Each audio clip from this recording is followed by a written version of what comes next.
नमस्कार, स्वागत है आपका। मैं हूं पूजा शुक्ला। इस खास कार्यक्रम में आपका बेहद स्वागत। हरियाणा को नई सरकार मिलने में महज 111 दिन बचे हैं। ऐसे में हर हलचल खास है। मोदी सरकार के पहले बजट का ऐलान हुआ, लेकिन हरियाणा को इससे कुछ खास नहीं मिला। अब बजट के बहाने सियासी पार्टियां साध रही हैं बीजेपी पर निशाना। सवाल यह है कि क्या बीजेपी के लिए हरियाणा उतना खास राज्य नहीं है? क्या हरियाणा की बजट में अनदेखी का असर पड़ेगा विधानसभा चुनावों पर? क्या है बजट की राजनीति? इस पर बात करने के लिए खास पैनल हमारे साथ नोएडा और हिसार स्टूडियो से जुड़ा हुआ है। चलिए शुरुआत करते हैं अपने इस खास कार्यक्रम की।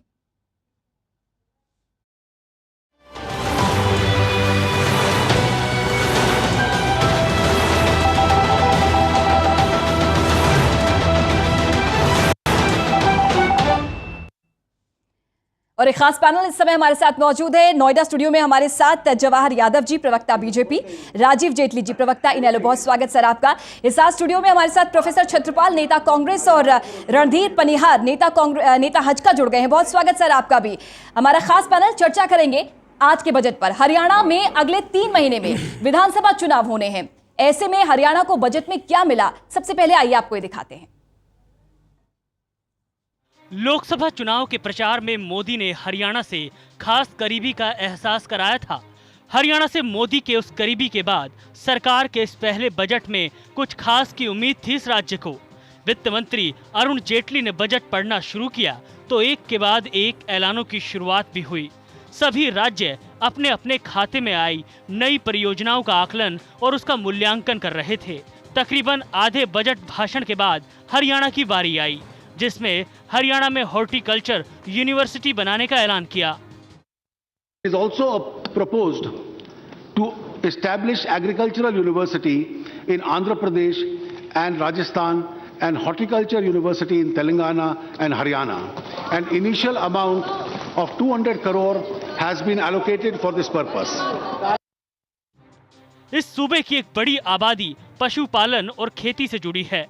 किसानों का ये तबका सरकार से खेती से जुड़ी योजनाओं में खास छूट की उम्मीद लगाए बैठा था, लेकिन बजट में सरकार ने ये इशारा कर दिया कि यूरिया नीति में बदलाव किया जाएगा। साथ ही डीजल, रसोई गैस में मिलने वाली सब्सिडी पर भी दोबारा विचार करने के संकेत दिए। यानी सब्सिडी उन्हीं को दी जाएगी जो जरूरतमंद हैं। सरकार की इस सोच का एक बड़े तबके पर असर होगा। मोदी के लोकसभा क्षेत्र वाराणसी में बुनकरों की सेहत सुधारने के लिए बजट में 50 करोड़ का प्रावधान किया गया, लेकिन इस तरह का कोई ऐलान हरियाणा के पिछड़े वर्ग के लिए नहीं किया गया। हॉर्टिकल्चर यूनिवर्सिटी के बाद अगर इस बजट में हरियाणा को कुछ और मिला तो वो है फरीदाबाद में बनने वाला बायोटेक क्लस्टर। इस बजट में सरकार ने 100 स्मार्ट सिटी बनाने का ऐलान किया है और इसके लिए पैसा विदेशी निवेशकों से जुटाएगी। यानी गुड़गांव, फरीदाबाद और सोनीपत जैसे दिल्ली से सटे शहरों को फायदा हो सकता है, क्योंकि सरकार ने होम लोन पर ब्याज में छूट की सीमा 1.5 लाख से बढ़ाकर 2 लाख कर दी है और दिल्ली से सटे इन शहरों में ज्यादातर बिल्डरों के प्रोजेक्ट काम कर रहे हैं। सरकार की तरफ से इस रियायत के ऐलान के बाद दिल्ली से सटे इन इलाकों के और तेजी से विकास की संभावना भी बढ़ी है। यहाँ रहने वाले ज्यादातर लोग बाहर से आकर बसेंगे, लेकिन यहाँ बसने से पहले तक हरियाणा के सियासी फैसलों में इनका कोई दखल नहीं होगा, क्योंकि शहर बसने में अभी वक्त है। चुनाव 3 महीने बाद है, जिसमें वोटर हरियाणा के मौजूदा लोग होंगे। Haryana desk, total news. तो बजट आज पेश हो गया। ये बजट पूरे देश का बजट था, लेकिन क्योंकि हरियाणा में चुनाव होने वाले हैं, ऐसे में हरियाणा के लोगों को काफी उम्मीदें थी इस बजट से। क्या लोगों की उम्मीदों पर यह बजट पूरा उतरा है या नहीं? खास पैनल हमारे साथ मौजूद है। सबसे पहले प्रोफेसर छत्रपाल जी, शुरुआत आपसे करना चाहूंगी। कांग्रेस इस बजट को कैसे देख रही है? क्या आपको लगता है कि 3 महीने बाद जो चुनाव होने वाले हैं हरियाणा में, उसमें कुछ फायदा मिलेगा इस बजट के हिसाब से बीजेपी को?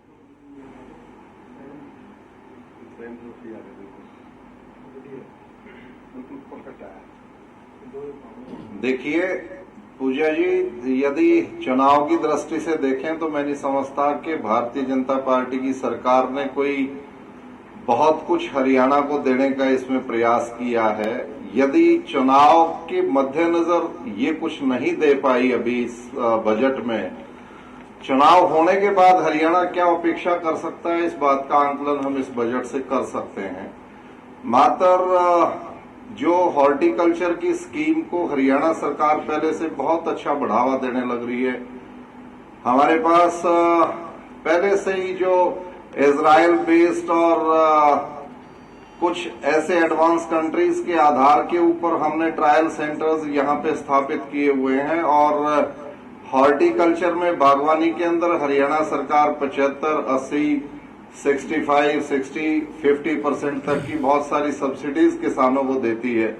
उस दिशा में यदि एक यूनिवर्सिटी एस्टेब्लिश करने का काम भारतीय जनता पार्टी की सरकार ने उसमें कुछ निवेश और फंड देने की बात की है तो वो स्वागत योग्य तो है, उसका हम स्वागत भी करते हैं। बायोटेक क्लस्टर की बात भी उन्होंने की है क्योंकि बायोटेक के ऊपर पहले से ही हरियाणा सरकार बहुत ध्यान देने लग रही है और यूपीए गवर्नमेंट में भी इसके ऊपर बहुत अच्छे प्रावधान रखे गए थे। लेकिन चुनाव की दृष्टि से जो सवाल आपका पूजा है उसमें मैं निश्चित तौर से कहना चाहूंगा कि आज तो हरियाणा के लोग ये अपेक्षा करते थे दो नारों के ऊपर। एक तो जो भारतीय जनता पार्टी ये दावा करती थी कि बहुत अच्छे दिन जैसे ही शपथ समारोह हो जाएगा तुरंत बाद शुरू हो जाएंगे, उस दृष्टि से इस बजट में हरियाणा के लिए कुछ भी नहीं।